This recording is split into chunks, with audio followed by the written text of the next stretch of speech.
It's 5:34 on June 4th, 2019. I'd like to call the workshop of the Cows Place City Council to order.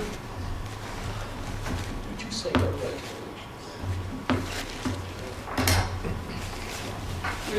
Yeah. Okay. Now that your mouth is full.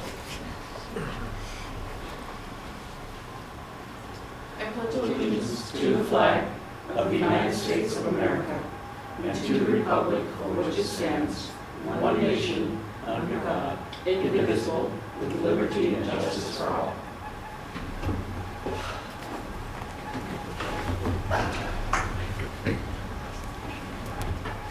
I'd like for us to observe a moment of silence to reflect on the work that we're going to be talking about this evening.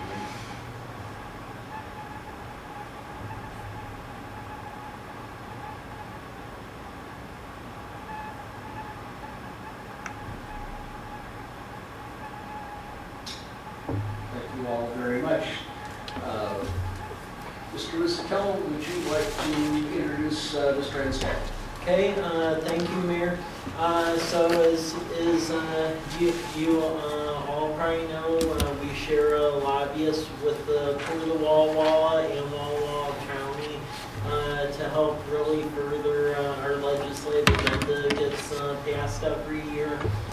So Brian Enslow is our lobbyist to represent us on matters in front of state legislature and fight for what we're trying to do with economic development, housing, infrastructure, and so forth. So now that the legislative session for 2019, which frankly is the heavy lift year for budgetary matters since the state's on a biennial budget, Brian's here to give an update about what went on and what we can expect going into 2020 and beyond. So with that, Brian. Great. It seemed like the mics are pretty hot, so I don't need to be too close, but if you need me to move closer or something like that, please let me know. For the record, Brian Enslow, as Mike said, I am your contract lobbyist for state government relations, representing the Coalition for Local Government. Appreciate the time here, and I obviously will defer to local custom, but what my preference is jump in, ask questions, don't necessarily wait till the end. I'd love to have a dialogue with you. I put this stuff on here. I work with Mike. We put together something we think that is what you want to hear, what you'd be most interested in, but it's sometimes a little bit of a guess, so pull on any thread. Wanted to talk just quickly context. As Mr. Risatello said, it was the biennial cycle that is the larger session, 105 days versus 60 days. They do contemplate both the operating capital and transportation budget that they will form the backbone of what they'll do for the next 2 years, the next biennium. They do make supplemental adjustments, which can be significant, but not to the extent of this year. Some of this context that we're looking at, November increased Democratic majorities in both the House and the Senate. We have strong state revenues. Revenue continues to outperform the forecast. Revenue growth at the state level since the bottom of the recession has been nearly 50%. It's much different than what we experience on the local level, based by the function of the cap on property taxes as well as some other limitations. We had the backdrop of the presidential race. We had a speaker sitting down, and then we had this kind of cascading issues of lawsuits. They ended up ultimately with a $52.1 billion spending plan that did require for them new revenue. And that was on top of what was roughly $5 million in revenue growth over the previous biennium. The state, in my opinion, has what is a financially sound budget, but ultimately, in my opinion, is unsustainable because it's been predicated on this revenue growth. And as these policies and the cost of the policies they put in place carry forward and bow wave, it assumes this continued 10%, 15% revenue growth, which I think we know intuitively, since we haven't seen a downturn in 10 years, that's maybe not a good idea. A lot of the spending, some of the things you would think of, large percentage goes to K-12 education. There were large investments in salaries, increases, COLAs. The True Blood lawsuit, which was the mental health lawsuit, continues to suck up resources both on the operating side and the capital side. Biggest components of the revenue package, which was graduated REIT. Most of the homeowners here in the city, I think we were talking about this, median family household now is around 300,000. So your residents, more likely than not, will see a little bit of a break on REIT. And it's detailed there, and you now have it for reference. I don't have to go through it, but that was one of the large revenue sources. The other revenue source that I want to identify here is the sales tax, elimination of sales tax preference. I know you're a very sales tax sensitive community. I had to purchase some sneakers yesterday from Famous Footwear, and I assure you that all of the staff was already trained on the fact that the point of sale sales tax exemption for Oregon residents. So when I show up to the counter, when I buy shoes, when I show them the license, that is going away. What it is being replaced with, which is a once a year annual remittance for transactions over $25. So if I buy a car, or if I buy a TV, or I buy something, I can still get a sales tax remittance as an Oregon person, but I have to do some paperwork, and I don't get it in that moment in time. I actually have to experience it, pay for it, and then ask for it back. Okay? That will be implemented here in later July. So you probably haven't gotten too many calls on it yet, but you will get some calls, right? So there was discussion of a transportation package. There was a transportation package contemplated and passed to the Senate floor on the Senate side. The Senate chair of the Transportation Committee, Chair Hobbs, was very much interested in getting something done. He wanted to get a jump on the carbon issue. He wanted to get a jump on figuring out how we fund transportation packages as we transition from a gas-based transportation system to an electric base. That did not happen. There was not support even in that chamber. There was a lot of signposting from the House that they would be more willing to really engage on a package, not next year, but in 2021. I bring this up in the context, of course, of US 12 Phase 8. That was discussed in the Senate package, so we're in a good place there. We kind of have our marker down and are well positioned in the event that there is a conversation that moves forward on creating a transportation revenue package. So we're going to continue to have to do that. We're going to continue to have to work on that. But the fruits of your labor are starting to show up, and the conversation at the statewide level is that Phase 8 needs to be completed. So we're good there. The Union Bulletin had an article about Phase 7 on transfer of cash. I don't know how many of you followed that, but that was about 2 days ago.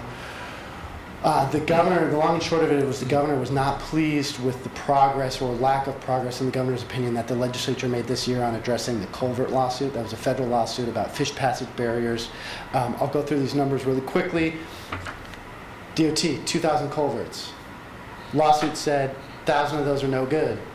Furthermore, the lawsuit said you have to replace 4 of those, or 400 of those soon, like pretty soon, and then the remaining, like roughly 500, 600, have to be replaced as their useful life goes up.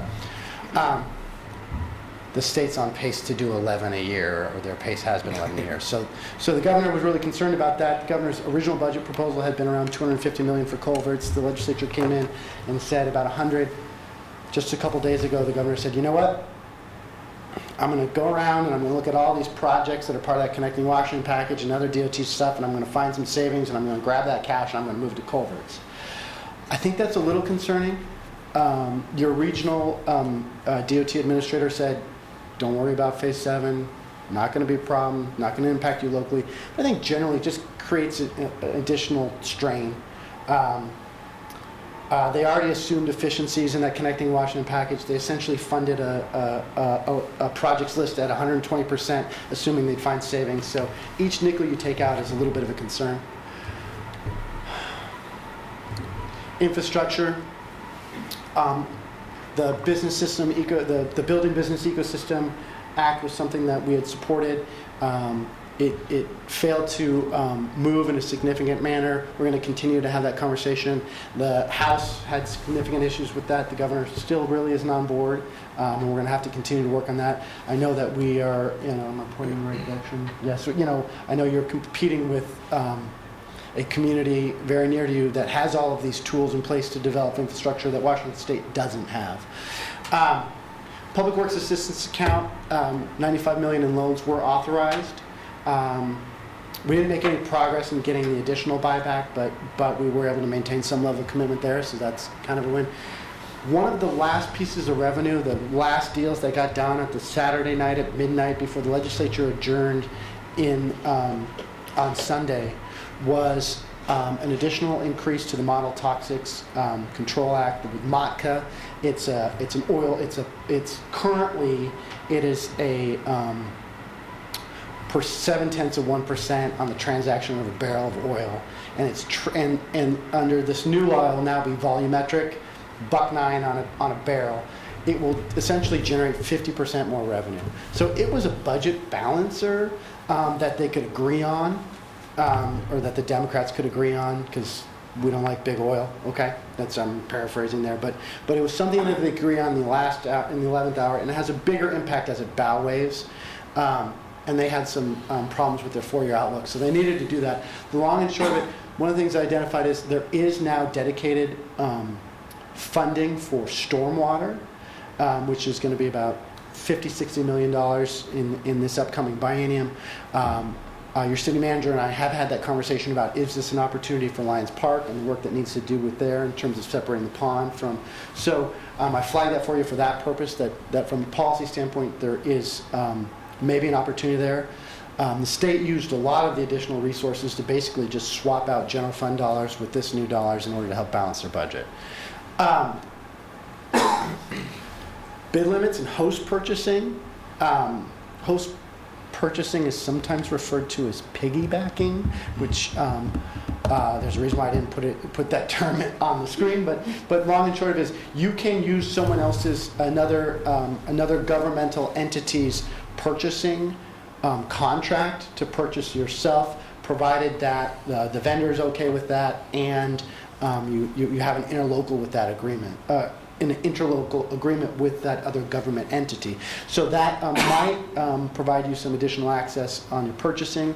Feel free to take a look at that. The bid limits bill, there's a lot of pieces to that. I encourage your staff to take a look at the biggest one I would just say is where you have to contract out, those limits are increased from $65,000 for if there's multiple trades involved, and $40,000 if there's only one trade, to $150,000 and $75,000. So that's a fairly significant interest. Basically, they harmonized.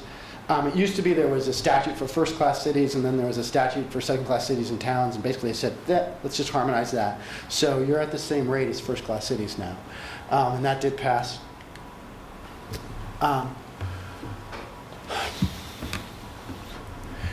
There's been a lot of work on the housing crisis. There's other sessions. The 2018 session was probably bigger in terms of financial resources when you think about the document recording fee and some other things that passed. But I do want to highlight 1406. Basically, this is a state sales tax credit where if you, as a county council, take a vote to increase your taxes, then it will back off. So your taxpayers will not experience any difference in the sales tax rate. But if you pass an ordinance, you will have some access to some resources in which you can then use for the purpose of affordable housing. It's around $10,000 annually, so it's not a windfall, but I know every little bit helps. For cities of this size, you can use it for vouchers. Larger cities it's 100,000 is the cutoff, so you're not. Larger cities are expected to bond against it and build stuff, but we know that 10,000 isn't necessarily enough to bond against and build. So you can use it kind of within your existing voucher system, program system. So. 1590 was the councilmatic authority for a previously authorized 1/10. Right now, there's a statute on the books that if your voter is approved, you can have an additional 1/10 sales tax for the purpose of affordable housing. We know that's hard. We know that campaigns are expensive, and we know there's uncertainty. There was an effort to make that councilmatic that failed. REIT flexibility passed. There's some changes to condo liability when we start talking about like how we create that concept of missing middle and what are some of the barriers. Basically what they did is there was like 4 separate construction warranties. They wrapped them into one and basically said, look, under the old rules, you had to have, you had to certify that you met like every statute that was out there. And now it basically says you have to build to the existing standards. So hopefully should free up contractors to be able to find the time, space, market opportunity for townhomes, condos that aren't necessarily just high-end. Because what we've seen, heard, and been told is they don't want to touch it because there's too much liability, and if they don't have a huge profit margin on it, it's not worth the risk. Small city multifamily housing tax exemption passed the Senate, failed to pass the House. We have a speaker, which I mentioned in the first slide, that is leaving. The speaker did not like this program. The speaker, I don't want to talk out of turn, but has historically not been aligned with the building community and has found the multifamily housing tax exemption to be favorable to the building community and has not wanted to support these types of endeavors. I think the long and short of it is, sometimes you have a meet the old boss, same as the, meet the new boss, same as the old boss. I think in this case, with respect to this issue, there might be some opportunities next year that didn't exist this year because of that. Yes. Oh, I'm sorry. That's not my authority to do that. No, please. Please. I get the clicker. I think I'm. Yeah, you're in charge. I just had a question about the process for replacing the speaker. When does that happen? They haven't been particularly public about that. My understanding is the caucus has met. They met on one of the last days of session, and they decided a process for how they were going to do that. But we don't know. The rules of the House are pretty wide open on it. We were, lobbyists, we had some dead time as we're sitting around at the end, and we got to be there in case something happens, but, sometimes it's watching paper. And so I pulled them up and I looked, and it basically said, you got to get together and you got to decide. And it's got to be a majority of the members of the House. The conversation has been Representative June Robinson from Everett, former local government individual, was responsible for that housing sales tax exemption, has a kind of background interest in human services generally. Representative Monica Stonier from the Vancouver area, I would say education background, and then Representative Lori Jenkins, who worked for Pierce County Public Health Department, but is currently the chair of the Judiciary Committee and is a lawyer and has more of a, works a lot in that true blood behavioral health sphere specifically. Those are the 3 kind of candidates that we think have the strongest chance, but we'll find out. These are some of the other issues I wanted to quickly highlight. I would encourage you to take a look at 5812. We've been in conversation, Mr. Rizzatello and I have, about this throughout the session. It's ADU and planning requirements. Right now, the bill has a threshold at 10,000 and says by 2021, you need to do this. If you do this by this time, you're really close to that threshold. You might want to proactively take a look at that issue. My understanding is you have, as a council, have already started to kind of think about ADUs and have taken some steps to contemplate that. This legislation might provide a little bit of additional impetus on that. House Bill 1772 was on scooters. Sounds like maybe the window has passed on Lime, but this provides a little bit of a statewide framework for scooters and some certainty both from a municipal level and from an operator level. I would say it was the operators that brought this bill forward. We at the local government side, from the long side, had to work really hard on it to make it a bill that we seem to make sense. And basically, the long and short of it is, gives you the explicit. I'll stop. Sorry. No. Well, you finished that thought. It does a few things. Gives you the explicit authority to regulate them. It sets caps on 15, got to be under 15 miles per hour. Need to be over 16 years old to operate it. You can park like a bike. And then it has some, it basically says you need to have insurance. And the subcontractors need to have insurance as well. I think, some of the model is predicated on like having independent contractors in the pickup trucks pick up the bikes and return them. Well, we found out in other communities that those individual contractors didn't have insurance or proper insurance, and if they got involved in an accident, what happens? So, My question was, are these all bills that passed? Thank you for that, for the clarification. The first three passed. On this plastic straw, plastic bag, plastic stewardship, only the plastic stewardship bill passed.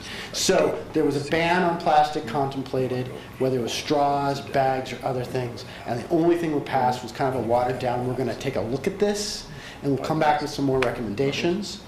5397. The other piece or component that I would say that was around solid waste and recycling and waste in general is 1543, which creates an office at the Department of Ecology to look at waste reduction, and also requires you as a municipality to have a solid waste and recycling reduction outreach plan. So there are some requirements for you there. That one passed. Yeah, so everything on this list, with the exception of the first two plastic bills, passed. Clean energy bills, that has, the energy code is part of the state building code, and it does some updates and some requirements around that. Infrastructure for electric vehicles, benchmarking for energy efficiency for buildings, things of that nature. And then basically we got to move away from coal. We've got to have a plan on having our energy production being carbon neutral by 2030. And oh, by the way, if you can't do that, then you can have an alternative plan until 2044. We'll see what happens as we actually get closer to those dates and whether those things are realistic. Councilmember. A quick question back on 1543. Yes. We terminated our recycling program. How long ago was that now? About Over a year ago. Yeah. Mm-hmm.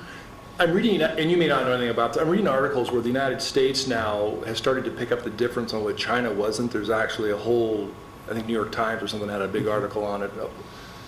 So the question on that always was that we're going to pick it up in a different colored bucket and then throw it in the landfill along with the other colored bucket, which I think Seattle is doing in some cases. What is that, the 143, what is that requiring? To reinstate a recycling To simply have a plan where you outreach to your customers ways in which you can then reduce waste. But you don't. But beyond that, no, I don't think there's a responsibility there. I mean, right? The reality is something has to happen at the federal level. Yeah. So it's a hope that we can start reducing inputs into the landfill that otherwise could be avoided. Yeah. Yeah. Yeah. No, great question. Great. Thanks. Yeah. That's all I had for you. I know we have limited time. You have a long agenda. I'm certainly available for any questions or any additional conversation, but I wanted to be respectful of your time, and I wanted to hit as many things as possible in as a little amount of time. So, I'd love to as well.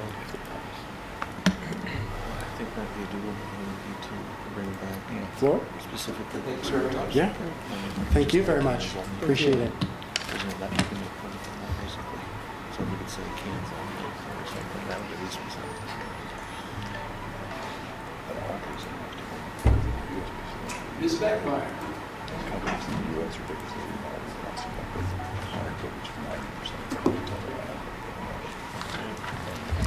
Alrighty. Good evening, Mayor and members of the council. Thank you for allowing us. My name is Jennifer Beckmeyer. I work for the city of Walla Walla as the Community Development Block Grant Coordinator. And I've also been managing, you could say, over the past year and a half, the micro business assistance program that the city of Walla Walla and Mercy Corps Northwest have been developing locally with assistance from multiple funding partners, including the City of College Place, Banner Bank, Baker Boyer, Community Bank, the Port of Walla Walla, and Blue Mountain Community Foundation.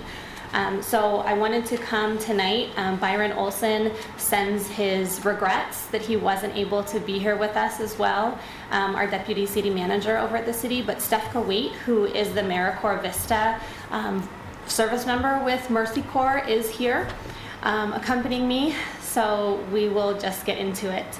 I wanted to share an update about 2018, who we served, and also give you an update of where we are at in 2019, since we are beginning round 2 of the program later this month. Should I click the arrow or the digger? This is your pointer. Okay. The pointer's working, but not this guy. Catch that one. Nice. Thank you so much. Okay, so let's go through what we did in 2018. We've brought some numbers with us, but in order to properly tell the story of this program, we can't talk about numbers without giving you some tangibles, other types of tangible results. So there's a choco flan being handed out that was made by Beatriz Mercado, who owns the business. She actually lives in the county. Her business is Un Dulce Antojito, or in English, a sweet temptation. And I did bring business cards. I'll make sure to leave them over on the table. And then I also will make sure that everyone gets a copy of the business directory. I don't know if there are copies at City Hall, but I'll make sure to coordinate with Mike so that those are available as we are promoting our small businesses that have graduated from this program, and really being champions for them and all of the work that they've put in to get to this point in their business as well. So hope you enjoy. So I've spoken a bit about why this program has been so successful, and I think everyone here can understand why small business development is so crucial. I know Mike is a champion for the city in that sense, and working with City of Walla Walla, understanding that our economic development doesn't stop at city borders. This is really a regional program that is looking at understanding the regional complexities of small business in a rural area and trying to address those equitably, which means programming has been in Spanish just as much as it has been in English. I'll get into demographics of the class that we have served, but really the city, through our community development block grant program, identified a need in creating more jobs and boosting up jobs that already were existing, and really found a partnership, a very successful partnership with Mercy Corps Northwest. They were granted an SBA grant, prime grant, last year that enabled them to open an office here locally. So with that, they're also able to expand the services beyond the MBA program that I'll also talk about a little bit later. So really, Mercy Corps, the name may sound familiar. They are known really as an international aid organization. They work in over 40 countries around the world, in mostly coming into disaster and very war-stricken areas to provide relief efforts. And what they do domestically through Mercy Corps Northwest is provide very micro-level economic development for low-income people. And their offices are based in Portland. They have an office in Seattle that we've kind of modeled our expansion program off of. And so Walla Walla is now officially one of their sites for providing services. What Mercy Corps, what drew us to Mercy Corps was their individual development account, their IDA program, that the state of Oregon actually has a state-funded IDA that provides match grant funds. So the participant saves X dollar amount. In this case, it's $500 over a 6-month period, and then is matched 8-to-1 with a $4,000 loan. That's how we've structured the program in Walla Walla. And then they also provide microloans for anyone who wants to start a business, which is a new service in this area. For loans starting from $500 to, I think, up to $20,000 for new businesses and startups, and then anywhere up to $50,000 for businesses that have been in operation for at least a year. So as I mentioned before, our program partners for the 2018 program, you can see the amounts, but it's Walla Walla, cities of Walla Walla and College Place, the Port of Walla Walla, Baker Boyer Banner Community Bank, Hapo Credit Union, and Blue Mountain Community Foundation. Our in-kind partners, we worked with La Ramada Mexican Restaurant over in Walla Walla, the Community College, Walla Walla Community Council, the Chamber of Commerce, and public schools. So really what we find is the strength in those partners is that they do represent regional entities, and we're again really trying to promote the fact that this isn't a city problem or a city solution. It's a issue that all of us, that everyone in our community should be concerned about and should be participating in finding solutions as well. Again, going back to the demographics for the first group that we served, 92% were English speaking. This is of the 12 people that graduated with the grant last year, or actually they graduated with the grant in April. So the class just started in 2018. But there were a total of 19 people in the class itself that received the education component.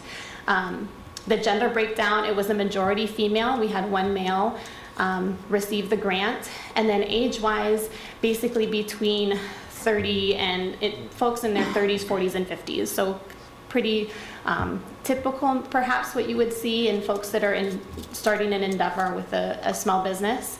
And as far as location, we do have the majority, 8 were from city of Walla Walla, 2 folks were from College Place, and then 1 woman who lives in the county.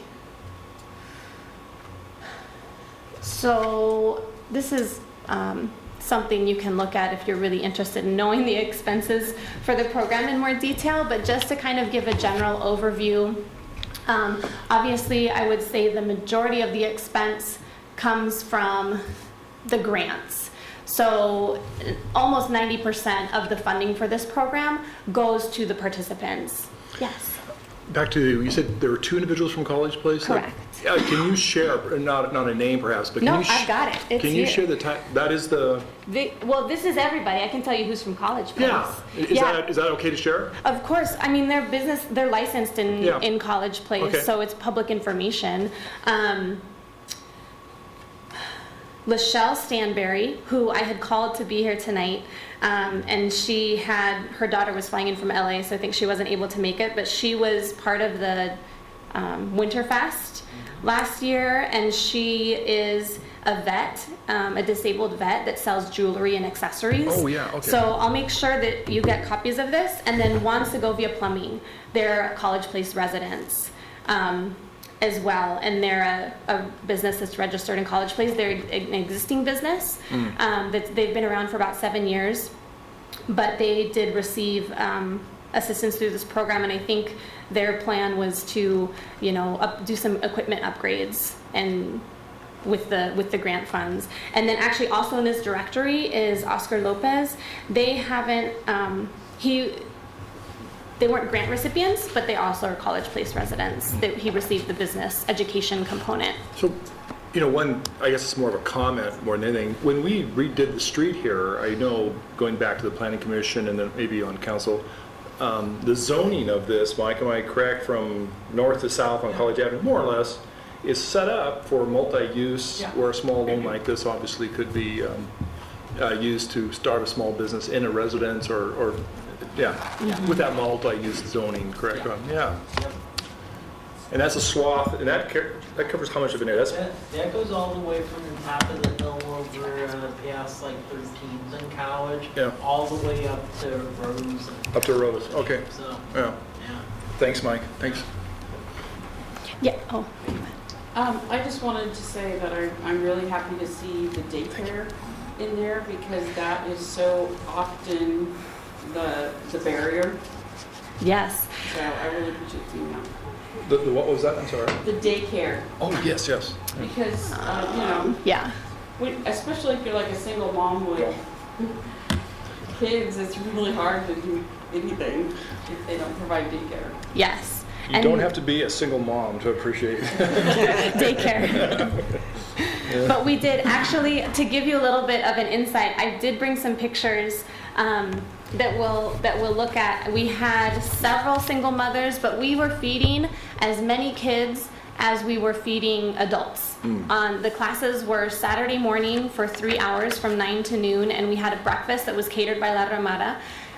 And we had childcare. I think there were 5 childcare providers because there were 25 kids, 25 to 30 kids on any given day. So ranging from 1 to probably 13 or 14 that were there. So part of what this program, and the heart of this program is to serve the community. It's not just to bring another top-down solution, but it's to work with these participants that you can see on the screen. And it's just really a summary of what's in the business directory, that they are a part of, just as much as they're receiving a benefit from the program, they're also working with myself and with Mercy Corps to help develop what services will be provided, which is what led us to the realization that yes, childcare is a non-negotiable and providing a meal is a non-negotiable. If we are indeed going to serve the community that my numbers and the statistics say are in the highest need categories. So we've really used our data and to develop a lot of what we're doing as well. Were you saying that you were, and I should know this, are you counseling these people also on any business plans or Yes. Also recommendations about maybe what they should get into, what they shouldn't get in, or anything like that? Right. So I did fail to mention the 3 prongs, the 3 legs of the stool. One is the financial piece with the grant. The other is the business education. So there's a 6-week class that people go through that's a 3-hour per session per day. So it's 18 hours, and it's that class is really focused on helping to mold and get into the weeds on their idea to really see, is this going to work? Are this going to pencil out at the end of the day? Yeah, it might sound like a great idea, but are my numbers going to balance at the end of the day? And as one of them, and then the other is the savings. So those are really the 3 legs to the stool. The education, what we have found is our area has a great lack of services in Spanish for business education. And maybe even for those that are low income, that are English speakers, they're just not accessible to everybody. So what we are working with currently on Mercy Corps is to develop some more educational programs. Right now, I was actually just in a meeting with an accountant and our teacher of the MBA class, and we're going to be working in developing an accounting class so that gets more into the details of the how, because the foundations class that Mercy Corps offers currently is a lot of the why and the what, but at the end of the day they still need to know how to run their business with much more detail than 18 hours really provides. So kind of getting into those next steps, that's part of how we are crafting this program around the needs that we even are seeing in the exit surveys from clients that are participating. So you can see the kids outside covering themselves with sidewalk chalk at Sharpstein Elementary School, which is where the class will be held this time as well. And then our friends at La Ramada with their set out for breakfast. Just to kind of get a glimpse into what was going on. On the left, you can see a picture of the class that's a little dark, but it's very interactive. You can see everyone is in small groups. Again, this class was about 15 people. And then again, just the breakfast buffet, because we can't, as you can tell with the choco flan, everything revolves around food. I don't know about in your world, but definitely with this class, that's been the case. So again, many of you may have seen the coverage from the Union Bulletin, not only from the graduation of the class in April, but also they were the featured article in the Business Weekly when the UB was still doing the Business Weekly in December. So that's where the city put together these numbers of how many Spanish speakers, the male to female breakdown, single parents, how many renters. So what we would like to see as we are measuring progress for this program moving forward is, some of these numbers are more risk factors. some of these numbers, we'd like to see them change. We'd like to see, of this group that graduated, these are the numbers that represent them. If we can see more people move into homeownership, more people move out of the under 50% AMI, or move out even under the 80% AMI category, get off of whatever form of public assistance, that's just showing us that there's sustainability that's being embedded into these business owners' families and livelihoods. So again, to address the question of the council member that you had regarding education and really those fundamentals of business, our goal is to keep these people engaged and to keep offering micro-mentorship workshops, not only accounting, but tax, when it's tax time, to get everyone together and bring in a tax expert, so they're not all having to go pay their respective fees. They can all kind of pitch in and receive the education and the training that they need in order to manage that part of their business.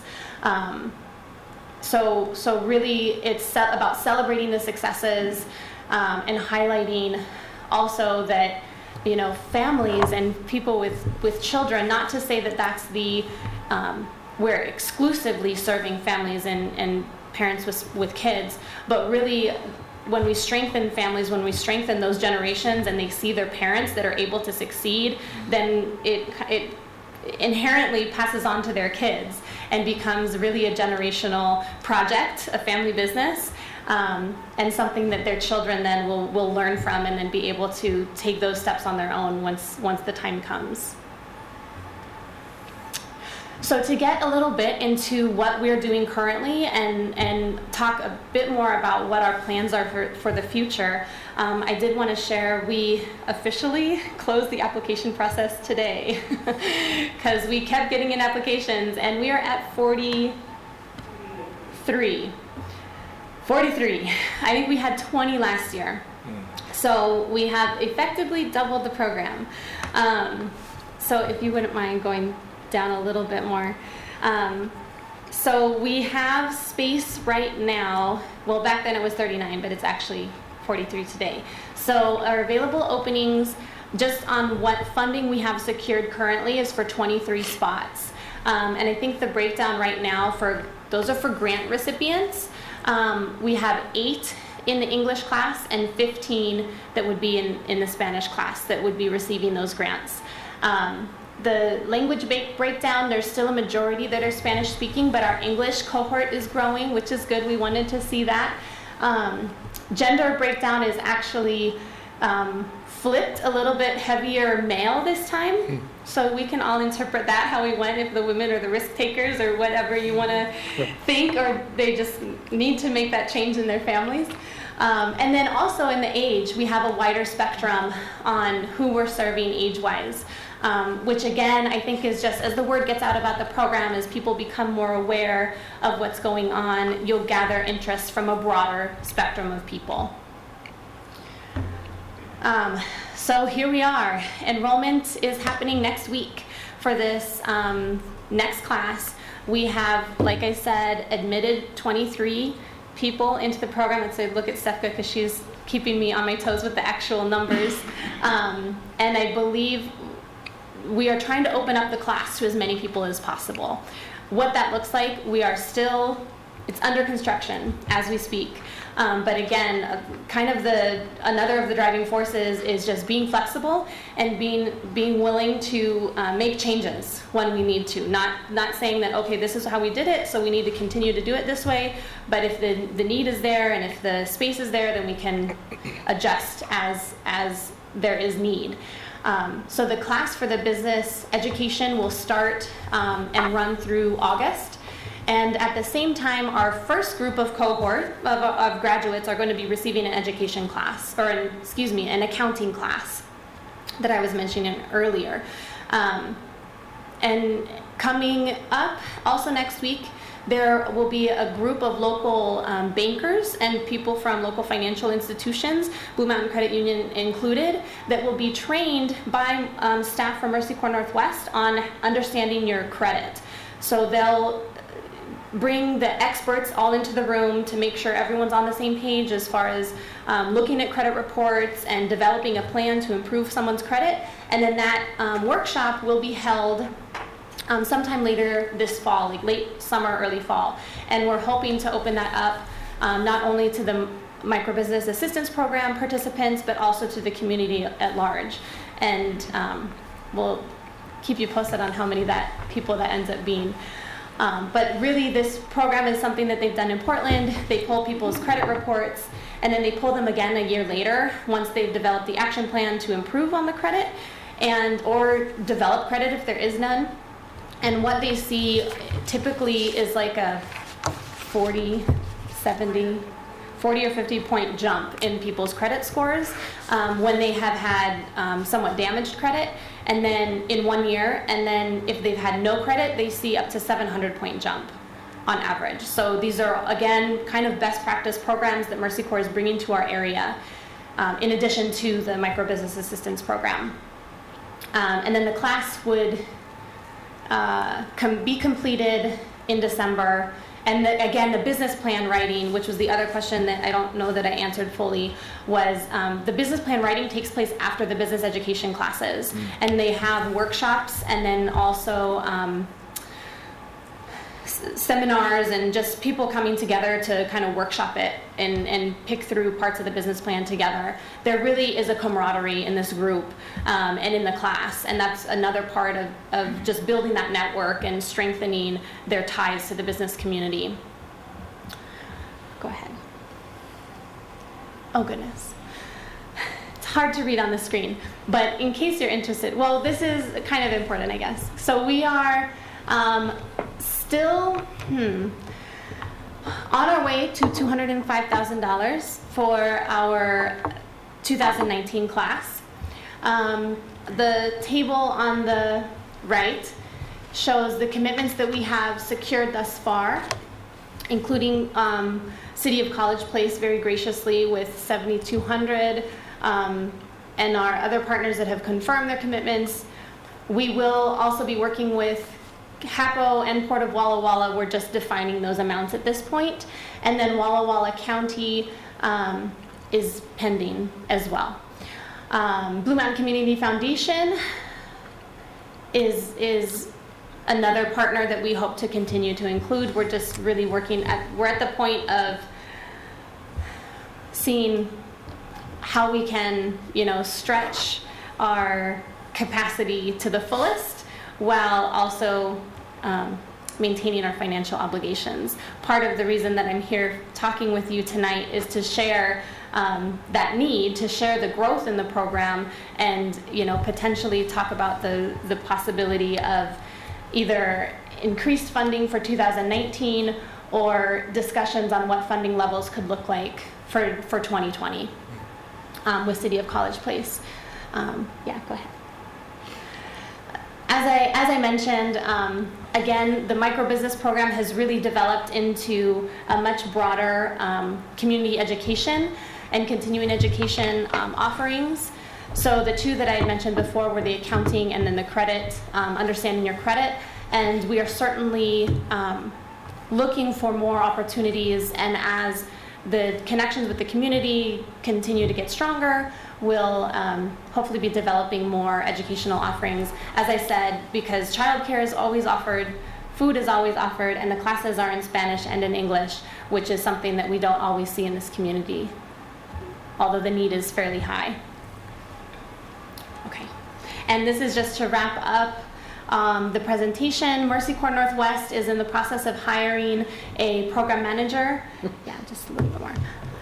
In the local office. So we hope to have that position filled next week. Lots of things are happening next week.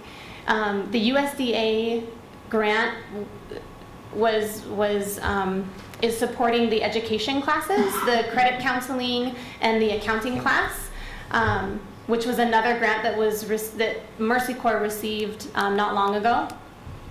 We are underway to renewing, so this SBA Prime grant that is funding the program manager locally is an annual renewal. The likelihood is very good that will continue. Mercy Corps will continue. They've worked with the SBA for a long time. That's just how these grants work. They're not, you know, written out for 20 years, but they do like to see programs like the one that we're serving. I believe we're the only program in the area of like Washington State and Eastern Oregon that is being funded by the SBA right now, SBA Prime at least. And again, really written into that USDA grant, but a lot of the work that we're doing has a strong focus on the Latino population, just as in any underserved population, not exclusive of anyone else. There are certainly income requirements. Anyone is open and welcome for all to apply. But there is very much a need that we've identified in serving Latino, specifically Spanish only, in our area. They'll be continuing with some outreach to social service agencies as we continue to just get word out. The word of mouth seems to be our most successful way to grow the program thus far. And then the classes that'll be coming up that I've shared with you a couple times. So with that, I'll open it up or send it back to the mayor for questions. Could you use student volunteers, like college students? Yes, I have an intern. This I do. But yes, for this program, I believe there is a lot of work as far as putting materials together, translating materials. Steph, do you have anything to add to? I mean, yeah, we're still developing the volunteer. A lot of like the seminars and the educational offerings, we obviously need like expert knowledge volunteers, like people that know how to go over a credit report. But as Mercy Corps continues to establish a presence here, we're definitely looking for people that would be interested. We're just not quite sure what that would look like. Well, I was thinking that we have a fairly large school business. Yes. And especially like juniors and seniors, I Yes. can picture them sitting at small groups and then helping it with the breakouts and going through taxes with people and stuff like Yeah. that. That would be wonderful. And I'm students not. that are wanting to do, we are, I'd say the relationship with Walla Walla University, similar to that of Whitman College. Whitman College, we've kind of gotten in the door through the Student Engagement Center. Walla Walla University, we're still working on those relationships. I know Mike can probably help. As you can see, there's a lot of balls in the air right now, but I think that would definitely strengthen the program. And for those students that are graduating that need some financing for their brilliant business idea, this is the perfect, they wouldn't necessarily need to go through the education component or savings, but there's micro lending available for folks that are, you know, first out the gate. That really any traditional bank or lender wouldn't look at that type of client. So yes, there's multiple beneficial factors I think that this Mercy Corps brings to the community. Stopping the brain drain being one of those. Norma? Yeah. I have a couple of questions, Sure. actually more than a couple. Can you share with us what average cost per participant is? Yes, thank you for asking that question. So the reason that College Place was in at $7,200 is that's what we had calculated for average cost per participant. So that was like, hey, can you guys support one IDA grantee? And you got 2 for 1. So now we've kind of reworked the numbers and it's like 68, what was that? That's how many right now, yes. Oh, right. So, and right now, the participants that from College Place has actually doubled. So there, of the 23 grant recipients for 2019, 4 of those are from College Place. And the number has changed. It's now, we're thinking 6,800. So for 2 would be 13,600 to support 2 of those 4. And you'd still get a 2 for 1 deal. Okay, so the four from College Place, so those are going to be participating in the In 2019? 2019. For sure, we Yeah. know that even though you're just still getting applications? Well, Well- you said yes, right now we're doing the outreach to notify them that they're accepted into the program. Okay, and then you mentioned earlier that classes were on Saturdays. Are they still going to be on Saturdays, or are there any thought process about trying to help, because obviously we have a large Adventist Yes. community, so to try to encourage some of that. Yeah, thank you for asking that question, and I don't know if I have a better answer because we changed it from Saturday mornings to Friday evenings. It's summer though, so and the class is 5 to 8. So I think for summer months, that question has come up, and we are again not afraid of change, not afraid of adjusting what we're doing. If we want to look at like a Sunday afternoon class even, it just depends on who we're serving. And we did 2 information sessions for this round of applicants and did kind of an informal survey of when would be the most convenient time for folks. And they said that Friday evening would be preferable. And we had a couple people last year that couldn't do the Saturday morning time that are actually in the class this time around because it's on a Friday evening. So yes, and then meal and childcare is still provided, but we did change the day and the time. But again, I think since it's summer, we may be able to somewhat adjust. But again, conversation's always open. Absolutely, thank you. Yeah. So my last question then is, you mentioned earlier again that some of the participants did not reach all the way to the receiving grants. Correct. Can you tell us, was there a specific barrier, or did they just not participate in the savings bar portion? Right. So the folks in the Spanish class that didn't receive the grant was because they were over income. Okay. They as a family of however many, they were making over 80% of the area median income, which for our county, I had it is like 52,000. So that was the case for the Spanish. For the English, we had a couple folks that weren't quite ready to take the leap, to take the plunge, and then someone else who moved out of the area. Okay. So she had completed her savings, completed her business plan, and ended up leaving the area and was gracious enough to tell us, I guess, instead of just like taking the money and running. So that was pretty noble of her. And that was the case for another 3 participants in the English class. So of our Spanish, of everyone that qualified for the grant, everyone graduated, which was remarkable. And then I also think it speaks to the importance of having that camaraderie in the group, as the English class was 4 people last time. So they didn't quite get the cohesiveness that the Spanish group got. There were 15 of them and did a lot of group work and a lot of collaboration. And so we're excited this time to really see that there's a much more solid English cohort.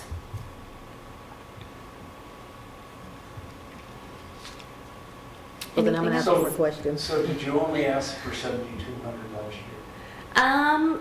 How much? Well, I think we were told we were only getting 7,200 last year. We certainly could have asked. Yeah, I think that was what we were told we were getting. So we wanted to come and give an update, share the delicious creations, and then see if there was any place left to squeeze. Well, since we don't Graciously, of course. we don't do business at the workshops, Correct. but I can tell you we'll be discussing at a city council. Wonderful. And just let us know. Again, Mike has been great to work with. He's been a wonderful partner in this effort, and we appreciate the support from all of you at the city for being partners in this endeavor. I think it's a really positive thing to shed light on, not only for our community economic development, but also in, multiple local public agencies working together. Thanks. Thank you, Jennifer. And thank you. Thanks.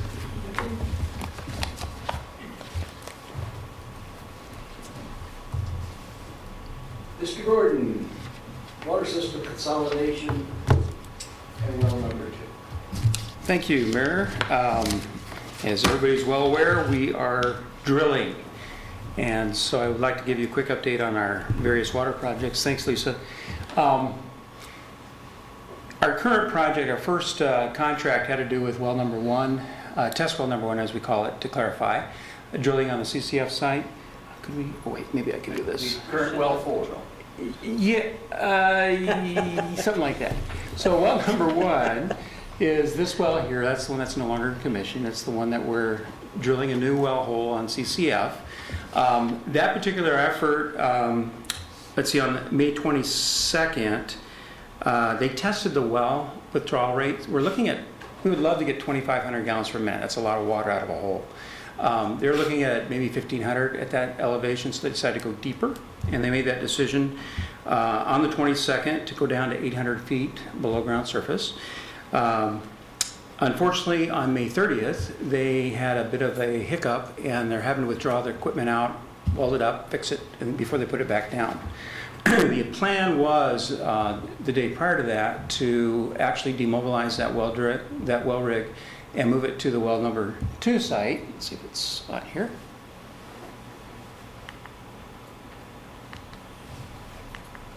Oh, that's the consolidation project. I'm going to probably confuse you a little bit here as usual, but would be to move the well rig from Pepper's Bridge down here up to well number 5. It's the same contractor. And then they would start drilling on that side as well. They may be delayed because they did have some problems down here at CCF. So that effort in terms of drilling the well is coming to a close. It's important because the amount of water we get and the depth at which they find the water is going to make a big difference in sizing the equipment. And I'll speak to that in a little bit, but the costs are higher than we expected. And so that's something we need to look at. We don't know how much higher at this point, but we do know they're going to be higher. And our consultant's pretty firm on that. The original estimates were developed some time ago. They were developed before the capital budget fiasco that we had, and so there's been a number of factors that have affected that. So with that said, the second contract under the consolidation project, I'm going to go back here, has to do with the construction of this loop line. And we let that contract, and we held this last week, we held our pre-construction meeting on Friday for that. And the plan is for Topani Inc., who is the contractor who got the project, to pretty much stage in the same location as the existing well rig is, and then begin their construction. They're looking at starting pretty much immediately on that. Well, I should say on the 17th. We gave them a notice to proceed on the 17th of this month. Again, because they've had some delays with this particular well rig, they may take another week or so to mobilize. But the idea is that we'll be constructing this part of the water main before, I think it was August 16th, I believe was the date, to get CCF in water, and then the rest of it, including the boring under SR 125 later. So that's that second contract. There's a third contract that will be coming out of this project, and that'll be the actual well house. And we'll know they're not done with that design yet because they have to know how deep they're going to have to go with the water and what kind of water is going to be produced out of that hole. So the design parameters are not completely finalized, and they can't really come up with a final design yet on that, although we've done some preliminary work. So that'll be a third contract that we'll see. So that's the consolidation project. That's where we are with our first primary effort on getting another well online. We should know those design parameters within about a week and a half to 2 weeks if everything goes as planned. Again, they're repairing their well rig right now. And as soon as they get that fixed, they punch through the 800, they'll do another test, they'll do the full test. They did a preliminary test before. It's not real for sure, but once they have that information, they'll be able to do a final design, and we'll have some costs to bring to you and to consider. I'm sorry, I didn't mean to preempt the mayor. No. Okay. Boy, here come the silly questions. When the pipe is down, Yeah. Well, let me ask this. And this is more out of curiosity. At what point did we think we were going to reach water? If we were to guess a year ago, would it be 600? 600 was the number that they put on the table, and Okay. it was actually deeper, Yeah, quite a so- bit deeper. I mean, we're talking 200 feet now, so. Yeah. So once you put the pipe down in the ground and then you are pumping water from it and the aquifer goes down 100 feet in depth, are you able to extend that well later? It's add casing to conceivable. the end, or how does that work? Yeah, what they've done is they've actually put casing down. What you want to do is protect water from getting from different strata into other strata. So we have an upper shallow aquifer separated by various layers of clays that separate it and keep it confined from the lower basalt aquifer. What they've done is they put a protective sleeve down through that clay aquifer area all the way down into the basalt. And they've seeded it about, 25 feet into the basalt. And then they put a concrete ring around that. So that's sealed off. They could conceivably go deeper. Our concern is, back when I used to work for the city of Walla Walla, we had the tides in well, and I'm guessing, and my recollection, it was between 800 and 900 feet deep, and they hit hot water. And there's taste and odor issues associated with that water. We've talked to the hydrogeologist on this particular project. He says that's a very thick segment in this area that should not be a problem. 800 feet is not, he is not concerned at all. Going deeper, I don't know. So we're kind of constrained a little bit. We don't want to go too deep. Yeah. So the next step is to do a full test and pull the water out. It's supposed to be 24 hours, and then we'll see then at that point what we've got. I had somebody discuss with me that there's a private well for, I'm just going to blurt this out, Mike. I don't know if there's anything to this at all, but this was somebody that said there's another basalt well out in that area that's for sale, perhaps? I'm not aware of that. Yeah. Could be. Have you heard, Mike? No. And I hate to just, but I just was curious, yeah. And there's some rumor that there's already a penetration under the highway somewhere, and I don't know. I can follow up and get the information from this individual. They came to me and were discussing this. It got a curiosity, and so so yeah. Yeah, it'd be interesting to find out. Obviously, we have a water right that we've purchased. Yeah, right. Yeah. At some point. And I was thinking down the road. I didn't know. We're not that we're flush, but it was. I have not heard of any yet Okay, at this okay. point, so it'd be interesting to know. Okay. Yeah. I was just curious about kind of how the elevation between well number 1 and well number 4 are. Are they about the same, or is like well number 4 higher or lower? Between well number 1 and 4. Yeah. In What's terms up there of currently? Originally.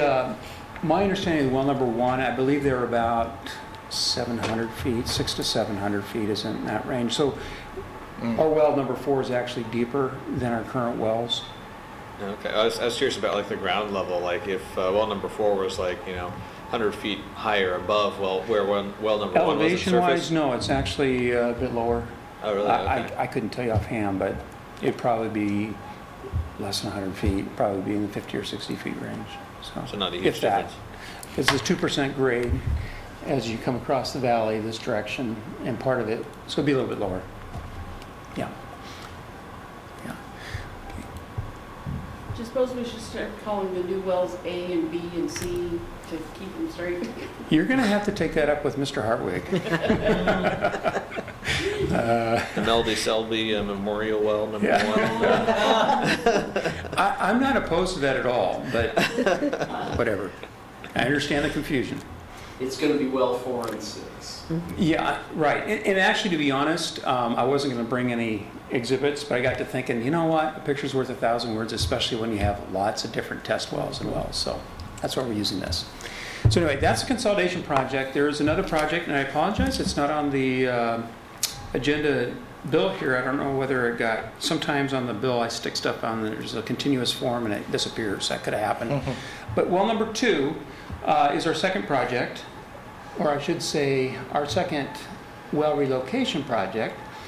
And as you recall, we're setting this up at Maple Street. We also had a pre-construction project for this project on Wednesday, and then we had the pre-construct for the loop line that I just showed you on Friday. So we've been pretty busy. And actually we had a third pre-construct meeting this week, which I'll get into in the next agenda bill. But in this particular item here, they're going to, again, pull their well drig. It's the same contractor, Schneider Water Services, from the CCF site, and they're going to move it up to right behind the tanks, and they're going to start drilling. They're expecting pretty much the same thing, pretty much the same repeat process as what they're doing down at CCF. So We don't expect surprises in that regard. Should be pretty much the same strata. It's not that far geologically speaking from one location to the other, and we're hopeful. The notice to proceed on that project will be June 17th, and they'll have 90 days from that point to complete their well test drilling. After we get the test well there, they'll be testing it there again. Based on that, they'll do the final design, again, just like at the other location, and they'll come up with the final design. It'll go to DOH, get approved, and then there'll be another contract to actually construct the well house, put the motor in it, the pump, and so forth. Okay? So, So where's well number 6? Well number 6, okay, this becomes well that number, should be well number 6. that should be well number 6. I apologize, this is an older slide before Paul corrected me. Okay. That's, Where's well number 5 then? well number 5 is actually not our well. Oh, okay. Okay, well number 5 is District 14's main well. And the reason why we did this is because Paul holds all their records as well. Oh, okay. And so he has well number 5 in all his records. So if we have another 5, automatic confusion. So Okay. anyway, I was just really confused because you said it was going to be 4 and 6, and I was like, then Well, why are we doing like 5? I overlooked that. I grabbed this slide right at the last minute. I apologize. I don't know what sounds like. My error. Now, Just tangentially related, I'm curious, do we have a plan for the existing properties that was well number 1 and number 2? well number 1, I believe we're going to hold on to as a monitoring well. And well number 2, the old well number 2, we haven't put a plan into place yet. So I'm not sure what we're going to do with that. My preference, actually, if I had a druthers, is I'd like to keep as many holes in the ground active as possible for monitoring, but that's a discussion. Right now, well number 2 is going to go away, but we may be able to yet. My understanding is the Department of Health wishes it to be decommissioned. That is correct. That is correct. It's a very close proximity to Right. It's in proximity to what? a sewer line. Oh. Yeah. So one of the things that we're dealing with is the increased cost of these projects that we anticipated kind of when the capital budget went through, and then obviously there's been some, the wells are going to be deeper than we expected, than they planned on. And so I've made initial contact with the Department of Health and just let them know that at some point, once we get the testing done, we have a better idea what costs are. We're going to come back to them and we're going to be asking what we can do as far as additional financing. So that's out there. We'll let you know when we know more. Initially, they offered the additional financing because they knew that we were put in a difficult situation and the capital budget got pumped in for a long while. Yeah. 6. Okay. Just want to keep reminding everybody of that. So, Thank you, Mr. Gordon, but you can't leave. that's right, I'm back on. Okay. Thank you. So I mentioned this has been a busy, last week was a busy week as far as pre-construction meetings. We actually had 3, Wednesday, Thursday, and Friday. On Thursday, we had the C Street pre-construction meeting. And on Monday, they started work. Normally, you give yourself about a week and a half, 2 weeks for the agency to kind of respond. However, this is not bad news because if you recall, this was a project that got protested. We had to go back out to bid. We're behind schedule already. So they're out there working. We got a flyer out, a door hanger. Mike spearheaded an effort to get a door hanger out, and our contractor, I wasn't able to confirm, but they were supposed to distribute that. I believe they did. I checked out. So you saw, okay. So I think we're good with that. We've got a website presence now. It's kind of in its infancy, and we're kind of getting it populated, but it's out there as well. So that's good. They have an immediate notice to proceed, so they're moving forward. The first stage of project will go from College to Damson, okay, and then from Damson all the way to Larch. So we have 2 phases so that we can get traffic in and out easier out of those areas. We don't impact the whole area at one time. We're going to maintain access. Looks like everything is pretty much set up and ready to go, and they're going to start moving ahead. This project will probably not completely close out construction-wise until December of this year because of our delays, which is unfortunate. We sure hope we get asphalt in there before it gets cold. That's the big deal for us. So If you have any other questions? So, are they, you've probably shown us, but are they redoing the intersection on, at large? That was part of the design That, if process you that was not associated with. right, if you call it, and Lambert is right there, and we've had discussions about redoing that intersection, and basically the decision was just to hold fast with what we have.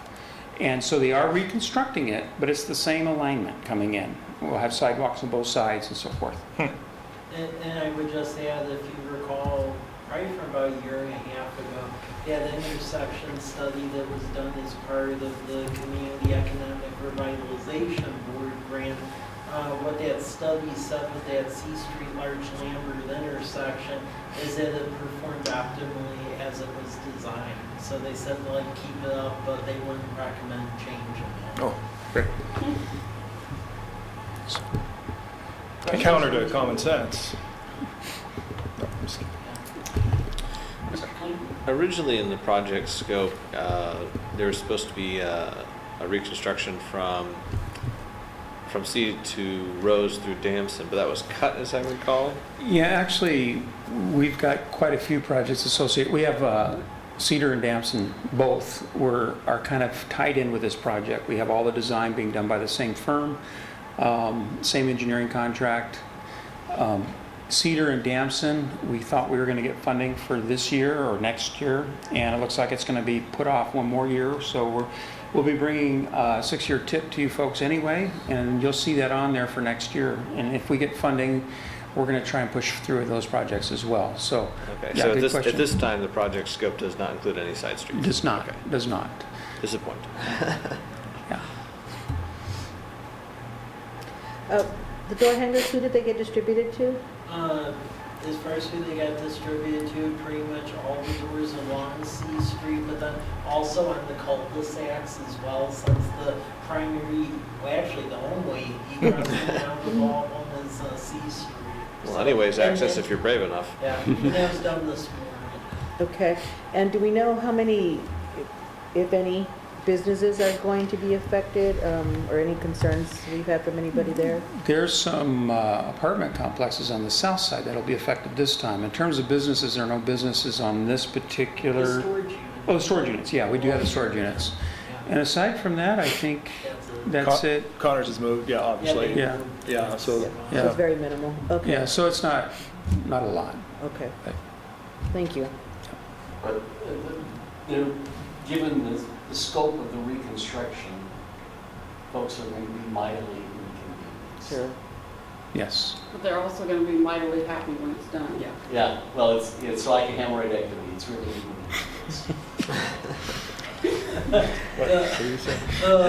One thing I mentioned is like a Cedar and Damson, hemorrhoidectomy. so as you all know, we tried Hear the to second get that through a legislative appropriation. It passed the House, it died in the Senate. Brian and I have been working on that. The plan is that we're gonna go back again next year and get it done in 2020. And our legislators, they seem open to trying to push it across and get it done. The one thing we are gonna try and maybe get looped in with it is maybe doing some improvements on that on the Spitzenberg as well. So we're working with the legislators to try and hopefully make it happen this upcoming session, because they are pulling in more revenue than they forecasted, so. That's good. Spend it somehow, huh? Yeah. Thank you, Mr. Sotelo and Mr. Gordon. For vice. Pull up the map. Okay, so this grant we put in initially for a different project, and then we got contacted by the state. So about 2 years ago, we passed complete streets code here, which means that we really encourage streets to deal with multi-mode, so pedestrian, bikes, vehicles, public transit, and so forth. And with that, we gained access to complete street grants, and you need a nomination in order to get it. Because we now have a historic preservation commission, most cities don't know you can actually get nominated from the Department of Archaeology to go get this money. So that was the route we went, because everyone bugs WASDOT, but no one knows you can go through archaeology. So we end up getting the money through archaeology, and once you get the money, you have to say what project you're doing. Initially, we put in for Cedar or Damson. However, the state came back and they were like, well, that's nice, but you built the cycle track and we want like a showcase project, so you should finish the cycle track, and if you do that, we'll give the full amount. If you don't want to do that, you probably aren't going to get near that amount. We end up getting the grant application. One of the things I wanted to make sure of, though, is the cycle track. There's some people like it, some people are neutral, a couple people don't like it. What I want to make sure of, if we did do this, is that we would get other stuff out of it. So I asked them if we could replace sidewalk panels and make sure we had ADA ramps. But not only that, a big complaint since I first got here in the city is that the university has always been complaining about the lack of like attractive lighting on 4th and Academy Way, and they were wanting the pedestrian street lamps like we have out here on College Avenue. So I told the state pretty much that the only way I thought this project would have legs is that they needed to allow us to put in the pedestrian lights through the whole project, and that was the only way we do it. They said, yeah. So we will get the pedestrian lights. The other thing I wanted to make sure of was that the university wasn't going to fight us on this, because the university has waffled on both. So last week I basically asked them, they had to tell me one way or another in May.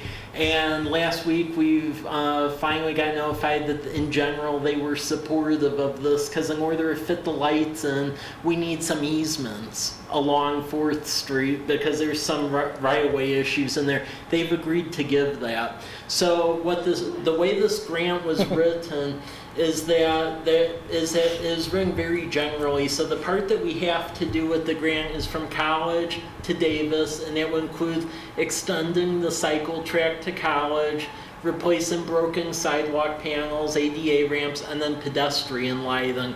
What I also did in writing this grant is that depending on how the financing comes back and the cost of everything, I wrote it where if there's money left over, we can keep putting in lights along the 4th and Academy Way project. And then the university, they again have offered assistance on the whole easement element. So we're definitely getting the improvements here, the lights here, and then depending on how much everything costs, we may get the lights through here, but we'll have to see where it comes in at. So this will be in front of you the next meeting for action, because the state's really been on us to say one way or another, what are we doing? It's kind of a tangent. I remember from the CARS project, it was decided at some point, and I think even before I got here, that a lot of the utility poles that were along the front campus, those utilities are going to go underground instead of being on poles. And I do recall there are, a number of like telephone poles and electrical stuff going through there. I don't know if this would be a good idea, but if that area is going to get a revitalization, I wonder if it would be worth considering moving some of those utilities underground, especially because it'd be right along the campus there. Well, I mean, it's something.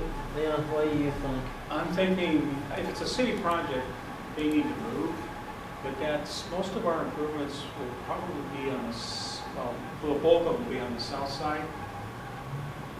I think it would be a push to get that to happen in this project, especially with the funding. But I mean, we could look at it. Yeah. Okay. I don't. It's just a thought. So. Yeah. The side. Go ahead. Have you talked to the university about the impacts on parking? Oh yeah, they're aware of that. And are they planning to But in a parking lot? Well, as far as the You park, should know. I mean, Rogers Field? Yeah. yeah. Well, Put some gravel. well, they're gonna consider they're gonna consider methods. I'll just leave it that way. At first, we end up getting a request about parking, but that's not our problem. I'll discuss that another time. Well, So- we have agreed to put in angled parking Yeah. along Davis. Yeah. Davis from basically Whitman to Fourth, because if you look at old aerials, there actually was diagonal parking on there back in the day. So that was something that was offered as somewhat of a trade because that has existed in the past. However, they were informed, and it's via email, that that's more so of a long-term temporary improvement until you figure out what you're doing with park, and don't expect that as like a forever thing. So, At one point, we had talked about that the bike path from Davis to College would actually move to the north side of the road because that's where it's so dangerous for the pedestrians and there are so many parking exits there that with people parked there, you always have cars coming out that can't see. And so my transportation class did a looking at that road a while back, and their recommendation was to abolish parking on the north side. The current profile that we're looking at, and again, this needs to go through design, would do that. It would eliminate parking on both sides because you have the cycle track. Cycle track would be wider than the one we currently have, so we can actually get a street sweeper through it. We have a wider road section there anyway, but it'll only be room for 2 lanes when it's all said and done, so. Yeah. Other questions? This is just, observation of, I think our new parking over there, or excuse me, the new roadway over by the Academy Way. Many times it does seem tight when there's cars parked there, when you go back and look at it. And I think a lot of times it looks good on, plans. We all looked at it, we all discussed it, at length. But many times I look at these sidewalks and think, and I'm sure there's standards for sidewalk width and everything else, so I'm not incorporating, but many times you wonder if there was just another foot or two over, the difference that would make on a door opening on a parked car. And same with College Avenue at places. You look at how wide the sidewalk is, and would it have been functional to bring it in another foot on each side or something? Probably not. It would have changed the look. But it's just a consideration as I think as we go forward. You're able to park cars there, but many times you can't. If you open the door, you will lose the door, in certain situations. But what are your thoughts on future design and tight streets? Actually, our planning department is going through an effort right now to redefine some of our road sections. So that reflects some of it. I should note, it's kind of interesting, you go from curb to the stalk, actually, on 4th Street, it's the same, I believe it's the same 36-foot distance we have on the standard. I guess less than parking. So you actually have the same amount of room, but because they're all sticking up. It's the visual? It's a visual. Okay. But yeah, you're right. You do have that kind of a sense of being crowded. I think the question just comes down to how much right-of-way take we're willing to request and require of our developers and our folks. We can have wider streets. It does mean more cost whenever you fix them because they're wider. It also means traffic speeds up in areas because they're wider. So that's when they are closer, people tend to drive a little slower. So it kind of has a traffic calming effect. So 36-foot street is our standard, allows for 8-foot parking on both sides. That's a standard street you see down. Some of the other ones, like 6 feet, are a little narrower than that, you'll notice. And I think it works pretty well. It's worked traditionally in the area, but if there's an desire to expand it, make it larger, yeah, certainly. And we are doing a study on College Avenue to relook at the striping because those left turn lanes are the ones that are, I think, kind of really make you feel like you're coming close to cars. So. Yeah. Thank you.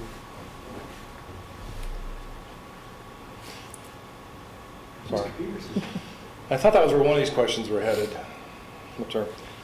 The tie-in of what we're doing here, many times people will say, what's going on with the bike trails and around the academy?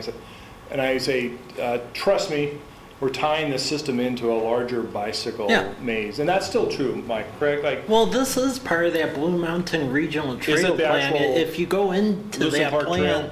this was listed as the primary bike route around the university, mainly because you have this weird area over here on Whitman where the sidewalk just dead ends in people's yards. And I mean, I bike that, and actually I go around because that's just bad.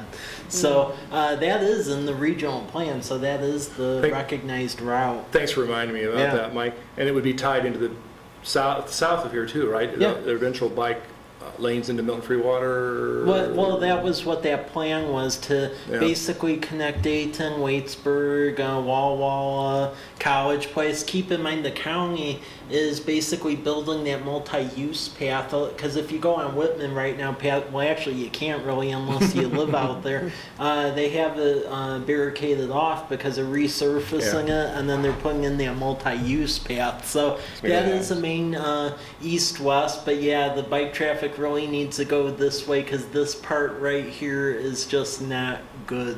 So Yeah. Thanks, Mike. yeah. Other questions? Other concerns by the council?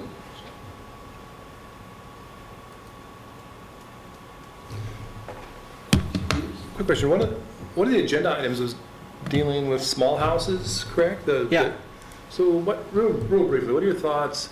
Yeah, I think we're for that. A lot of the discussions we had, I sensed that. Yeah. What's your thoughts on that, Mike? Well, as far as the accessory dwelling units and things like that, that's coming forward a proposal from the Planning Commission and Economic Development Commission, because if you recall, we adopted the comp plan back in October, but since that time, both Economic Development Commission and Planning Commission, they basically been reviewing each other's work on a retooling of the development code, which is implementation of the comprehensive plan. So there will be a proposal dealing with accessory dwelling units, and you'll see that when it elevates up. And there is going to be an initial presentation on that to City Council, I believe the end of this month, because that's when our consultant will be in town.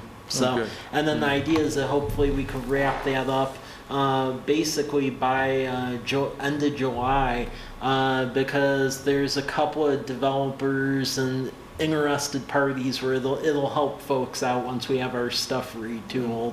Yeah. Very cool. Just for your information, the public hearing on the expansion of the urban growth boundary is June 24th, 1:30 in the afternoon at the county commission. Did I take public comment? It'll be a public hearing. No, yes, okay. indeed. Yeah, and if you recall, that's the that's basically our petition from about a year and a half ago to add that Peppers Bridge area into our urban growth area. So does the city give official comment, or is just our application considered official comment? Well, I mean, it's our application. We turn in a lot of documentation backing our position, but the respective members of City Council, as well as commissions and other parties, can turn in letters of support, because our Economic Development Commission felt it was important to state that this needs to happen and now. So last night they voted to essentially issue a letter to that effect, so it ends up on the record. So Would it be helpful for you to say draft a letter that we could sign, or resolution? yeah, well, yeah. I mean, the letter I have in Microsoft Word, so I could just change it to City Council, but it gets the point across. So Our consultant will be, both Greg Dorn and will be testifying during that as it comes forward. So we've had a number of sessions with the county commission as they've gone through their workshops on that.